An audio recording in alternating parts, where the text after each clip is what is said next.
Hello and welcome. I'm Leigh-Ann Gerrans and you're watching W News Extra, broadcasting live from the Al Arabiya studios. These are our top stories. Deadly Israeli strikes hit a Gaza hospital, killing at least 20 people, including journalists. Netanyahu says Israel regrets the incident, which he's described as a tragic mishap.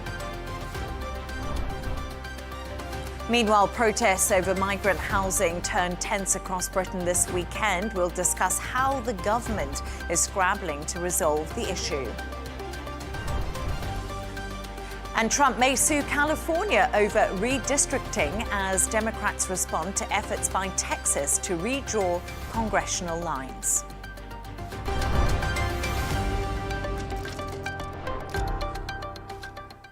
At least 20 people, including 5 journalists, have been killed in an Israeli strike on Nasser Hospital in southern Gaza.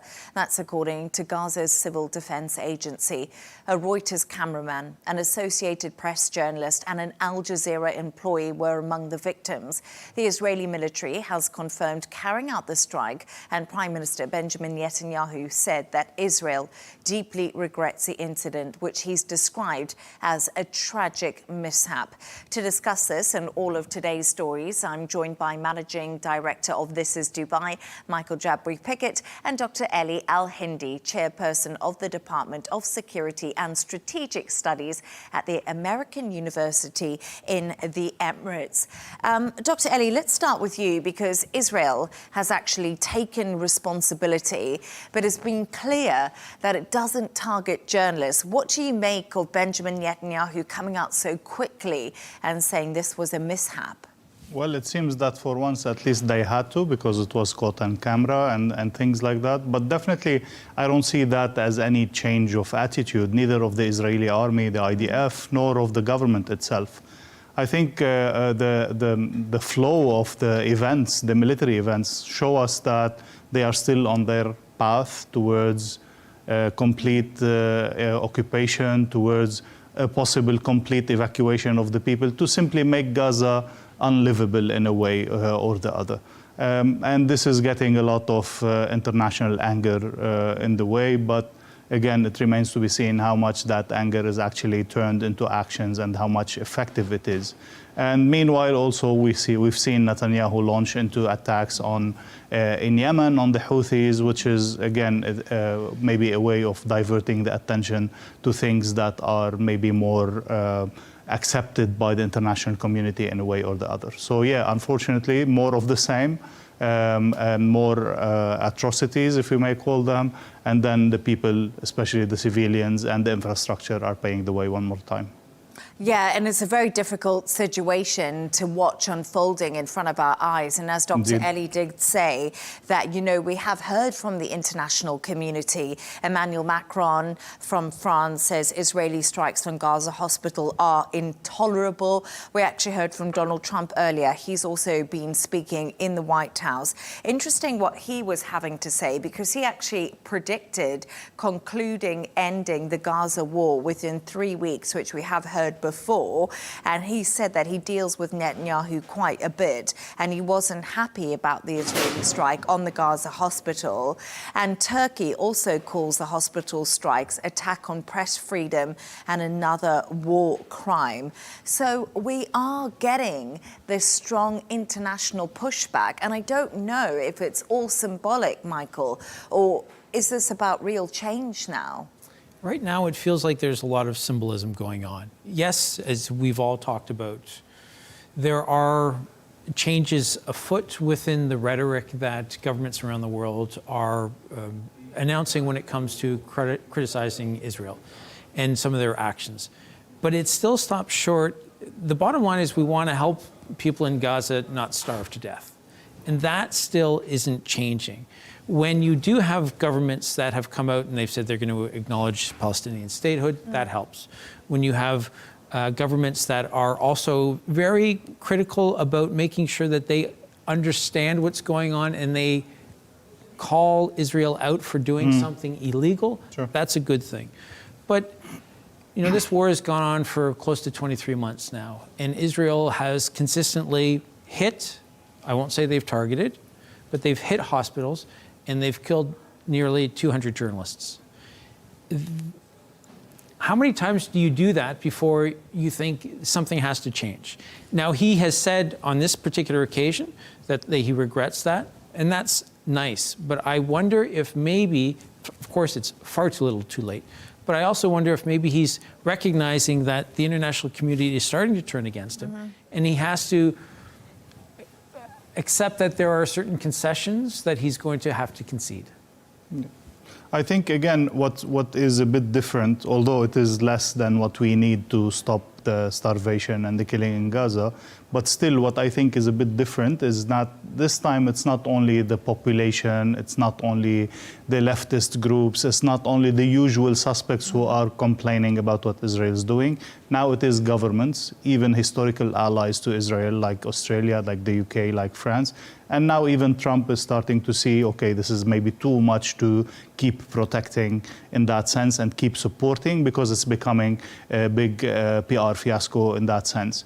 So when we start to see a serious pressure on Netanyahu, which we haven't seen yet, by either governments or European governments or by the main supporter, which is the US, before that nothing will change. And as long as Mr. Netanyahu can feel that he can do what he wants through military means, he will not accept to negotiate. And every time he's raising the bar of the negotiation even more, because he's simply achieving what he wants through military means. I would also add that, I mean, he's also presumably feeling the pressure from the Israelis, the hundreds of thousands of Israelis who are protesting. And it's not just the international community now.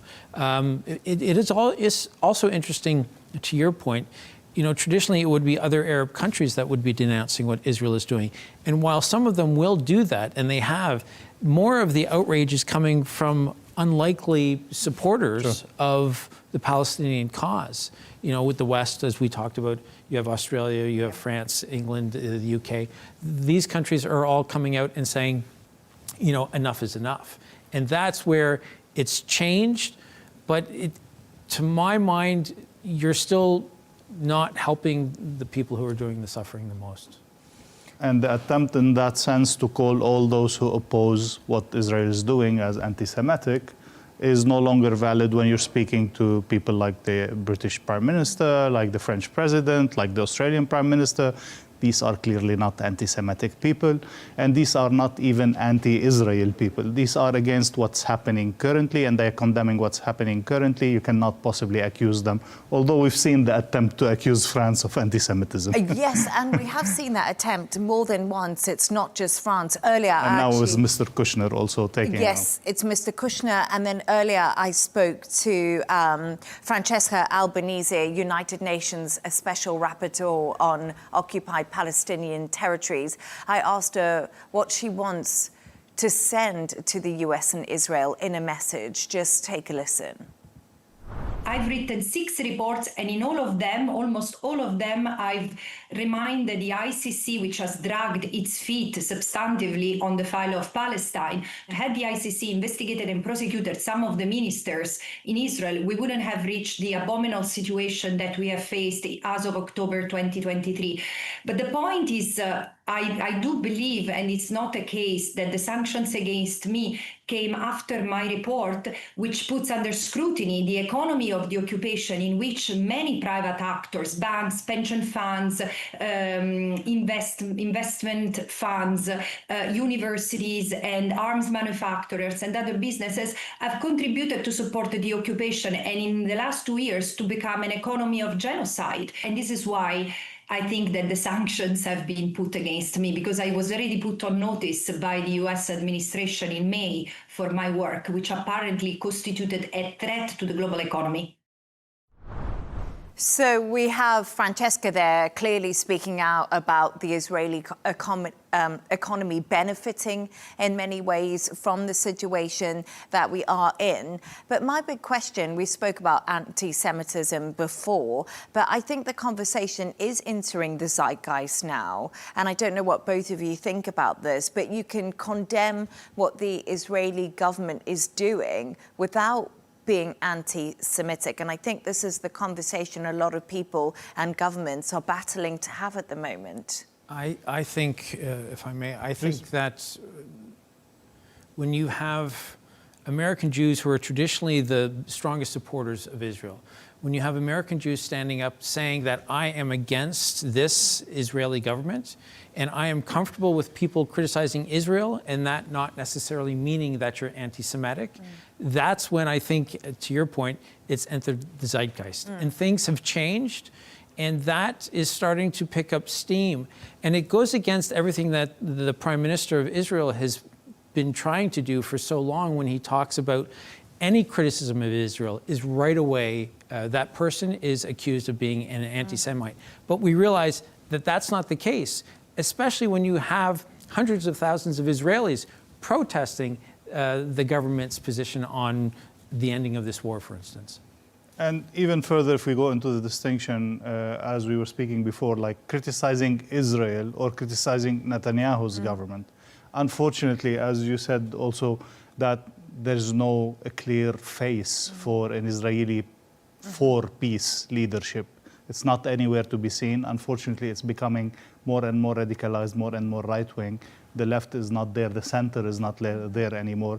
So it makes the confusion made some sense a little bit between criticizing Netanyahu or criticizing Israel. Is there anybody in Israel who is clearly against what Netanyahu is doing and is willing to make peace a meaningful suggestion of peace? This is the question. And I think the other thing that we have spoken about too in the past is, we speak about diplomacy in these situations and allies, Western allies coming out against Israel and their actions, for instance, today hitting Al-Nasser hospital. But the reality on the ground for the Palestinians and the Gazan people just remains exactly the same. They're struggling to get food. A famine has been declared in Gaza City. Yes, that's been denied by Israel. But I think a lot of people are starting to get frustrated with all the talk. So it's been denied by, key figures in the Israeli government. We've talked about this before. There are two very well-known, respected human rights organizations in Israel that have said, for instance, it's a genocide. So there is real inconsistencies, which there are in so many countries around the world, with what the people of the country believe.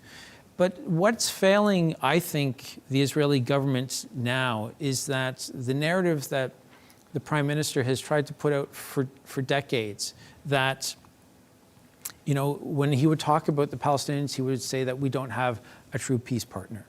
And now that there is an opportunity for Israel to accept a ceasefire, the ball is in Netanyahu's courts. But will he actually do that? Because if he does, he then has to talk about what's next. And he's never had to talk about that because he's never wanted to get there. And now, when you have so many people around the world who in the past wouldn't criticize you, criticizing you, I think he's trying to figure out what it is that he can do not to lose so many people, and apologizing for the death of the 185, 86, 87, 88 journalists that were killed today. I think that's probably something that he thinks is maybe going to win people back to his side. Unfortunately, let me conclude by saying what we have said over and over in this show and in other places. We are stuck, or the people in Gaza, the civilians, are stuck between two crazy ideologies. Until one of them backs up, the suffering is going to continue. It doesn't seem that Netanyahu is going to back up unless he feels the real heat from the international community, which is not there. It doesn't seem like Hamas is willing to back up because of all their ideological reasons. And then again, what are you asking for? They're asking for a complete surrender. Are they willing to do that? What's next? What's the day after? All of this is still in the air while the people are suffering. Until something changes radically on one side or the other, we're still in that stalemate that we are facing. Thank you very much for your thoughts on that. I really appreciated that conversation. Stay right there as we move on to another story now. And tensions flared across Britain this weekend as opponents and supporters of migrants clashed following a court order forcing a hotel in Epping to evict asylum seekers. Police made more than a dozen arrests, but there were no reports of serious violence. The protests have been sparked by an ongoing issue over housing migrants in hotels. So, Michael, I mean, are you at all surprised by what is happening in the UK, and we've seen this be going on for a couple of weeks now. I'm not surprised, and I think it's an issue that the UK is dealing with, much like many countries around the world. I think that, to my mind, when you have the world's most powerful man talking about rapers and murderers coming into the United States, I think that that helps others feel comfortable talking about what in the past they would only maybe think about.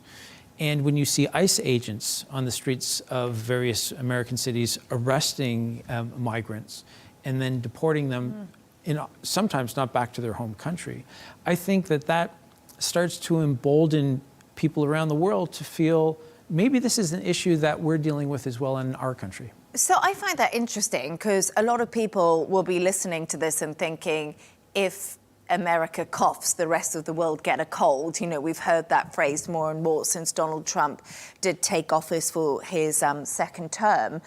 But in some ways, I think that the UK and Europe have been dealing with this issue, especially the UK, since the Brexit vote. This was a hot topic in the Conservative Party government. And we know 10 years ago today, Germany, or this week, Germany opened up its gates to migrants coming in, which was an epic fail compared to, you know, for Angela Merkel in many respects. So I don't know if we can tie this back to the US. I don't know what you think, Dr. Eli.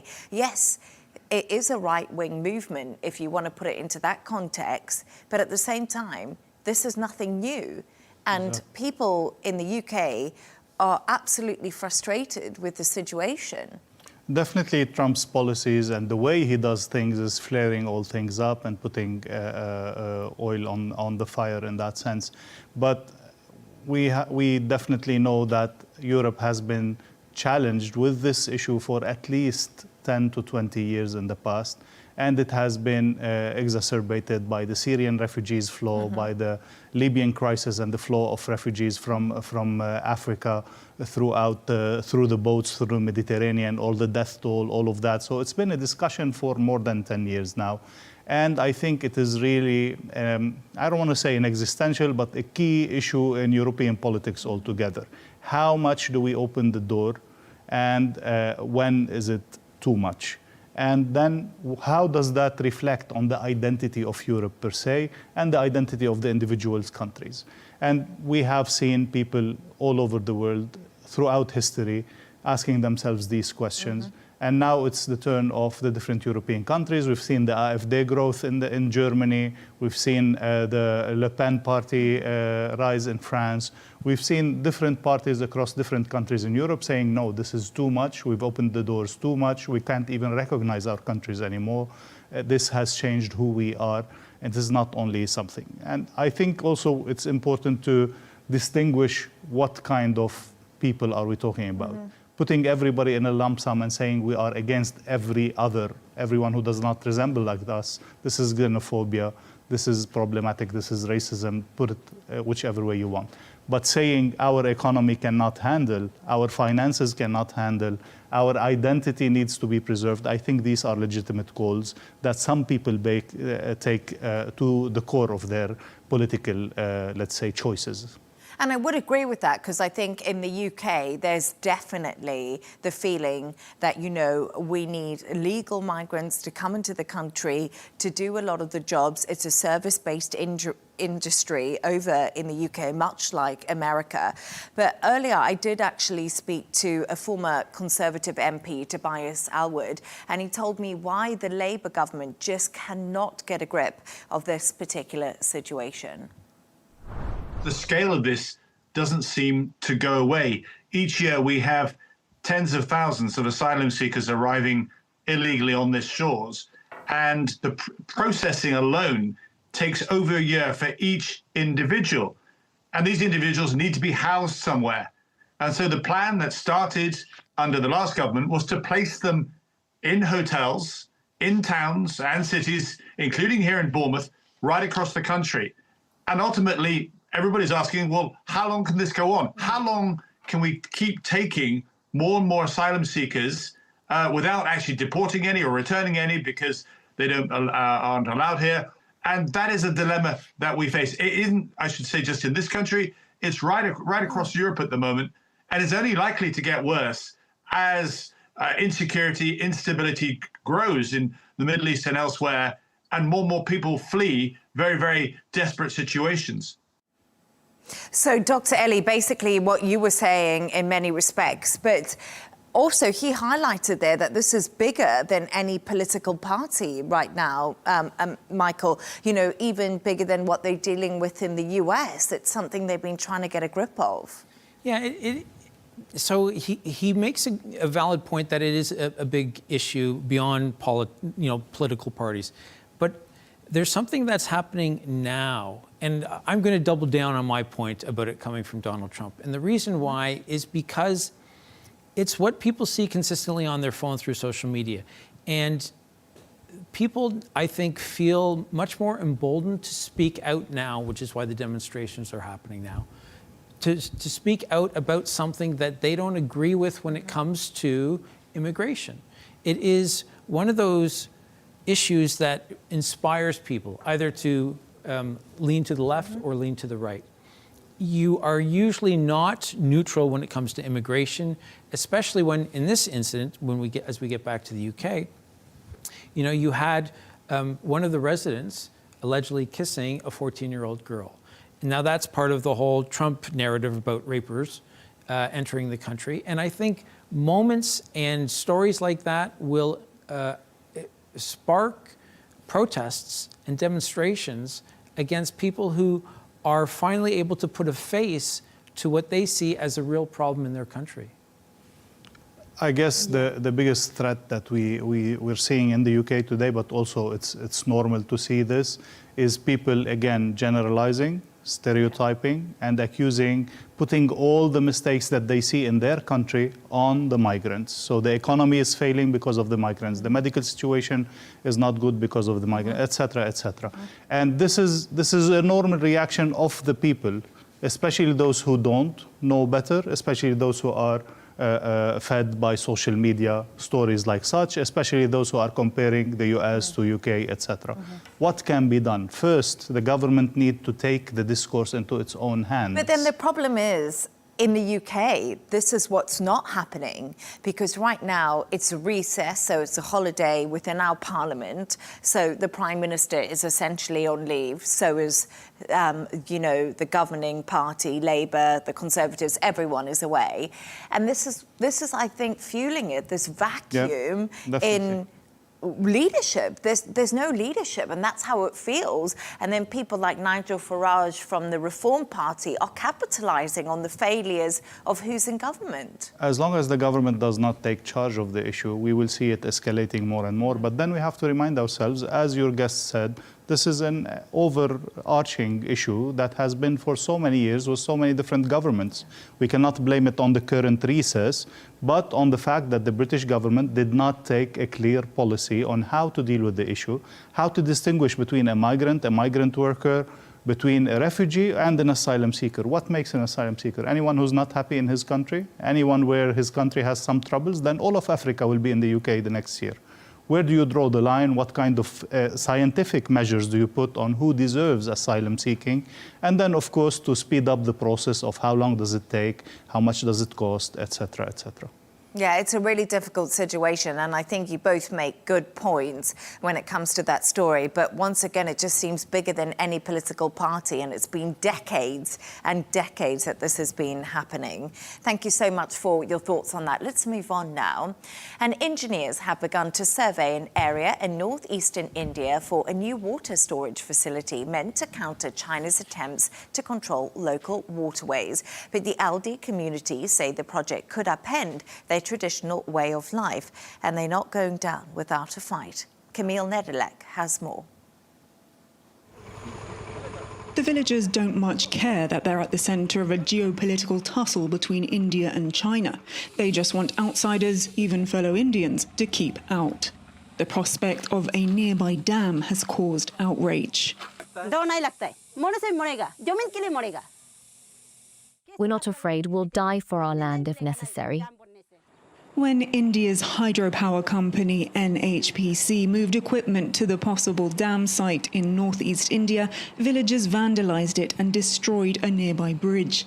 At least 16 villages could be destroyed if the project goes ahead, displacing around 10,000 people. But local residents say it's not just those communities that are in danger, but an entire way of life. This water is our culture and has been for generations. It's thanks to this river that we exist, because our ancestors provided for us by cultivating the lands by the riverside. While villagers here view the dam project as an existential threat, New Delhi views inaction as far more dangerous. India is worried about China's own dam project further upstream. It's set to become the world's largest source of hydroelectric power, drastically reducing the flow of the Yarlung-Tsangpo River further downstream. Some 114 million people across Bangladesh, Bhutan, China and India depend on its waters. The proposed Upper Siang project would enable India to store some of it and release it during dry season. The existence of Adi community will be banished from the map of Arunachal Pradesh because people will be scattered. There is no alternative. Residents have been fighting off the proposal for years, but as China begins building, the Indian government may feel it has no choice but to follow suit. Camille Nedilek, Al Arabiya, English.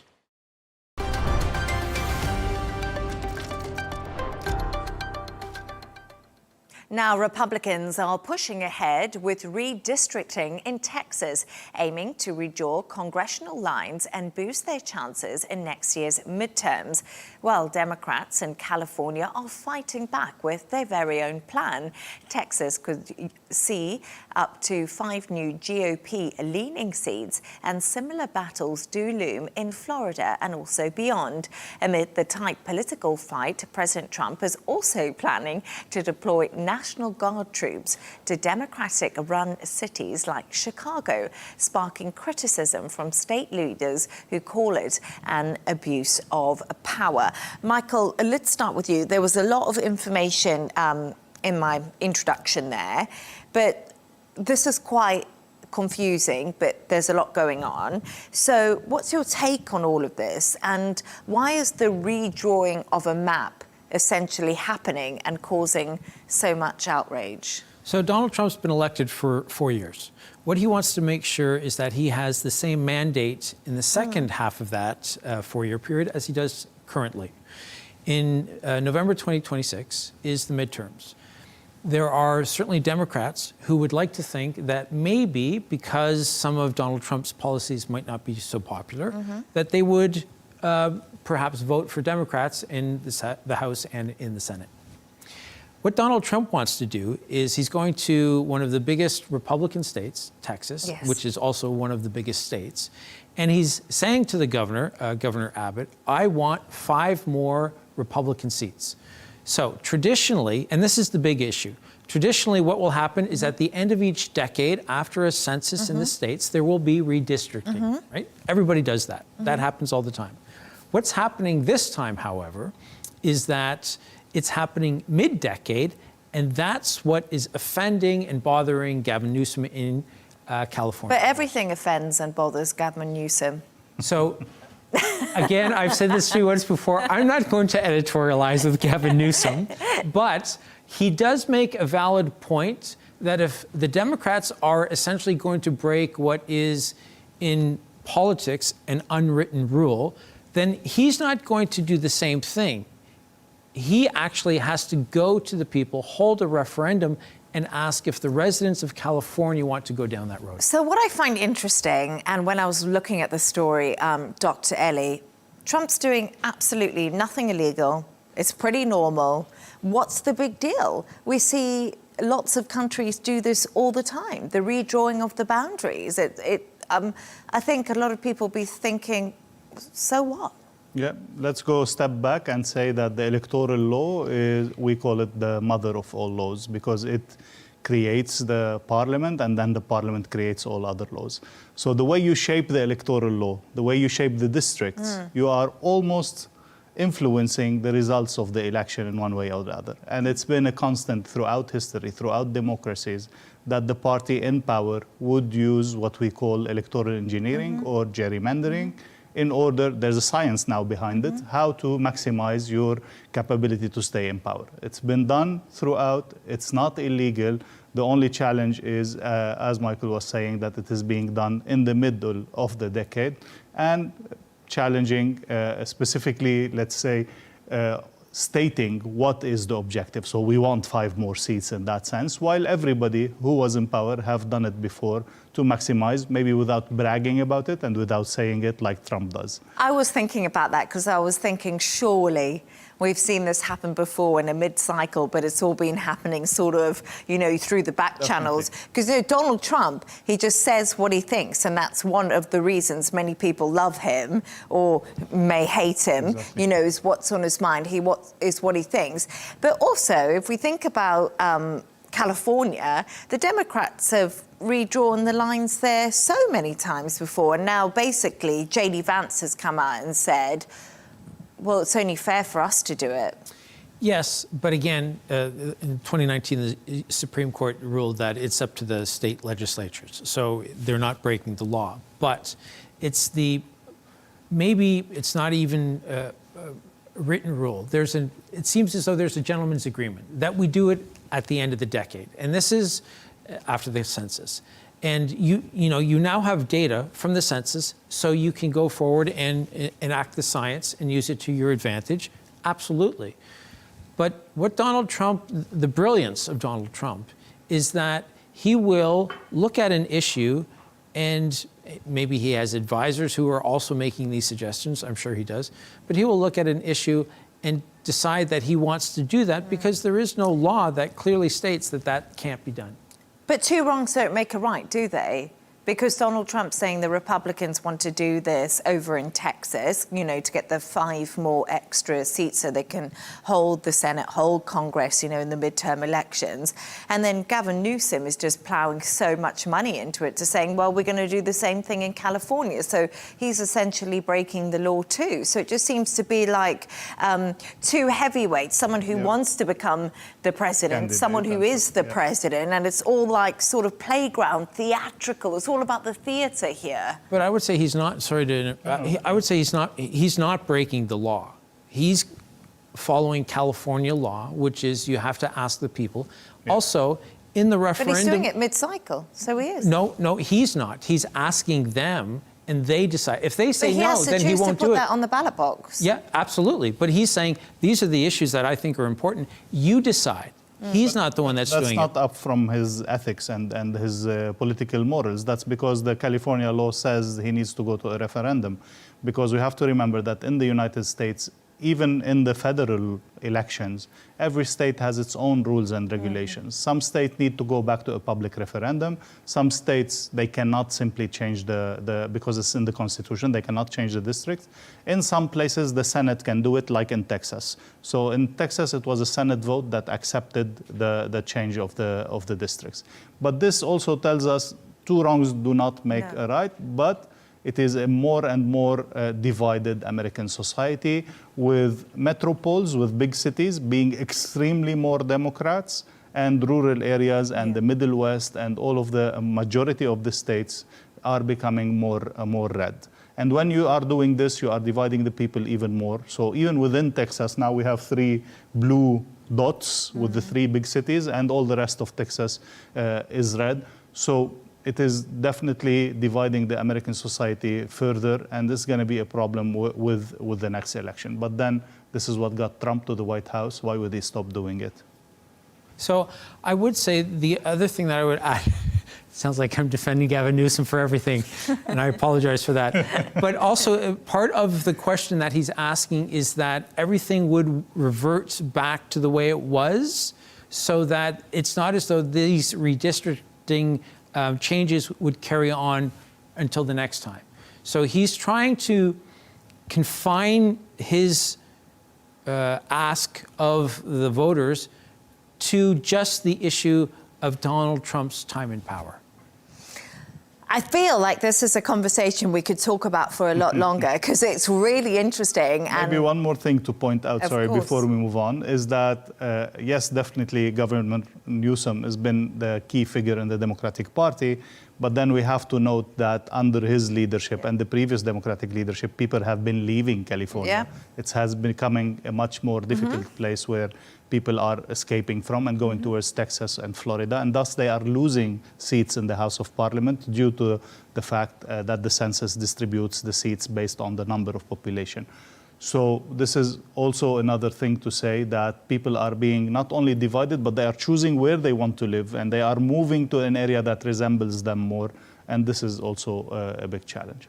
I have one note to add to that. Joe Rogan, the biggest podcaster, yes, of course, he moved from California to Texas. But that was such an interesting conversation. Thank you so much. And always appreciate you supporting Gavin Newsom there. And finally, Dr. Ellie and Michael have come up with a couple of quirky stories of the day. And Dr. Ellie, let's start with you, because there's actually been an update on a story we've spoken about before involving the designer Adidas. Well, the story you've spoken about is when Adidas has been accused to steal a certain type of sandal that is traditional to a certain region in Mexico and create a new design out of it and launch it as a product of their own. And this was very badly received by the Mexican people, by the people of that region, but even by officials in Mexico, be it the president or others, who have threatened to sue Adidas and have requested a clear apology. The apology this week has been given, a clear apology, not only by the designer, but the officials of Adidas, saying that, yes, this is accepted as a cultural appropriation and we shouldn't have done it. And we promise that from now on, we will be more careful to work with the community if we are going to be inspired by their traditions. And we're going to try to make sure that they benefit from any design that is inspired by their traditions. My question is this enough? Is an apology enough? And how are the people actually benefiting from that apology? Will they actually get something in return? Will they be paid in compensation or something like that? I guess you were on the show too when Dr. Ellie, we did the original one about the Oaxaca sandals from Mexico. Is it enough? Because, you know, the designer obviously apologized. Now Adidas, of course, the big sports brand, has come out and apologized too. But should they just be, what's the issue? What's the story? What's the conclusion here? Should they just be sort of throwing money at the situation, or? So I'm going to surprise you a little bit with my response. And Gavin Newsom, no. And I'm going to say they shouldn't have apologized at all. Oh, wow. And I did surprise you. Yeah. I believe that in the world of creativity, if it comes to art of any kind, music, painting, certainly designing clothes or shoes, people are inspired by what came before them. Yeah. Sometimes generations, sometimes just a couple of years. And the fact that they were inspired to create something, they should have turned, Adidas, and the designer should have turned and said, yeah, what you did, considering the time that you did it, it was fantastic. And it inspired us so much, so thank you. And just end it there. Yeah, that's a good point. My painting is like Picasso, I'd like to think, but not really. But you know what I'm saying? That's what, you're right. A lot of art is definitely the inspiration, all creativity is what we've had from before, isn't it? And that's what inspires us and drives the fashion trends even for today. A lot of that comes from the past. Hardly anything is a new idea, actually. I never thought of it like that. When we speak about cultural appropriation, it's something that is symbolic to that specific culture. It's not a general random thing that you could get inspired from, like a music tone or like a painting or something.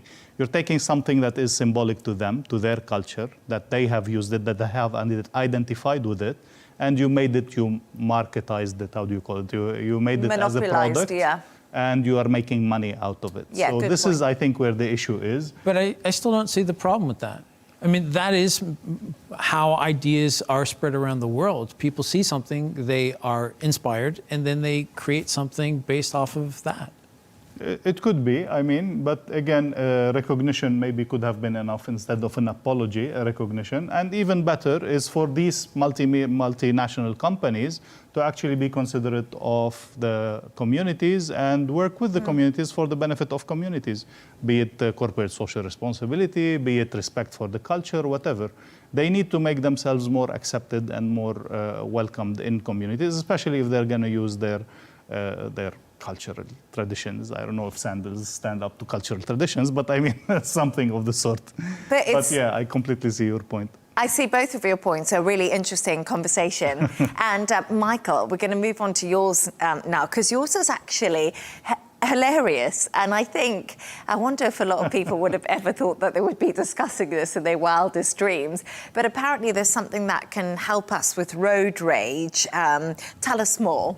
So the CEO of a Chinese car company is hoping that with his new creation, it's called the Road Rage Reliever, that it will in fact help people handle road rage.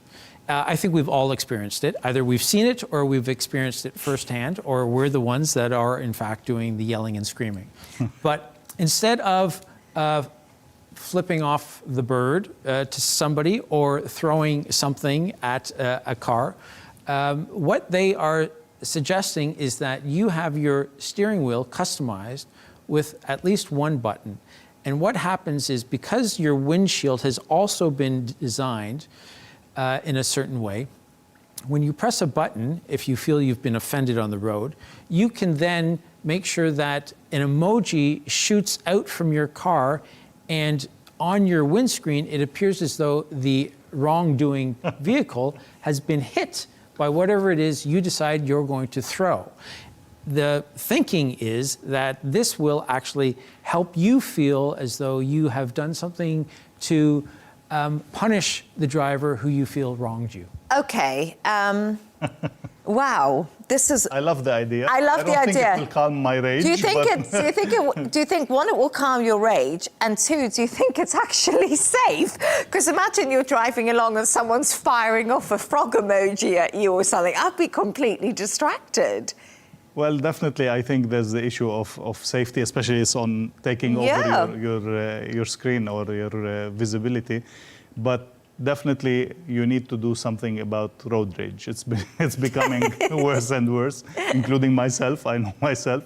I'm not sure this will relieve me. It's a good attempt, but I need to actually throw something, not just virtually. This is one of the issues in the States, and it happens with Americans as well as people who travel there. They're very concerned about experiencing road rage because of the frequency with which you can come across somebody who has a handgun. And so when you are traveling in the States, most people will want to make sure that they're incredibly respectful, because they don't want to get into a situation that can escalate and you don't know if the other person has a firearm or not. Same in Lebanon, not because it's legal, but... Same in South Africa. I'm afraid it's not just in America. You know, you keep your mouth very quiet and your windows up there too. But sometimes I think people have crazy ideas, but wow, what would they ever come up with next when we look at the emojis on the windshield, this windscreen? You know, I think one of the great things about inventors, especially in the tech field these days, is that they experience something firsthand, and then they identify it as a problem that most of us just sort of try to work around, and then they solve it. And again, I'm going to surprise you. It's one of the things that Donald Trump does incredibly well, is that he sees something that we all see, but then he speaks about it in a way that most of us never would have thought to speak about it. No, it's fascinating. And maybe I've never seen Dr. Eli slightly angry, but he does tell me he gets road rage. No, you haven't driven with me enough, but believe me, unfortunately, it's not always a pleasant ride with me. But thank you so much for that story. And that's all from us on W News Extra. Thanks to our guest, Managing Director of This Is Dubai, Michael Jabri-Pickett, and Dr. Eli Al Hindy, Chairperson of the Department of Security and Strategic Studies at the American University in the Emirates. Don't forget to subscribe to our YouTube channel and, of course, follow us on X. GNT with Tom Burgess-Watson will be coming up next. Goodbye and thank you.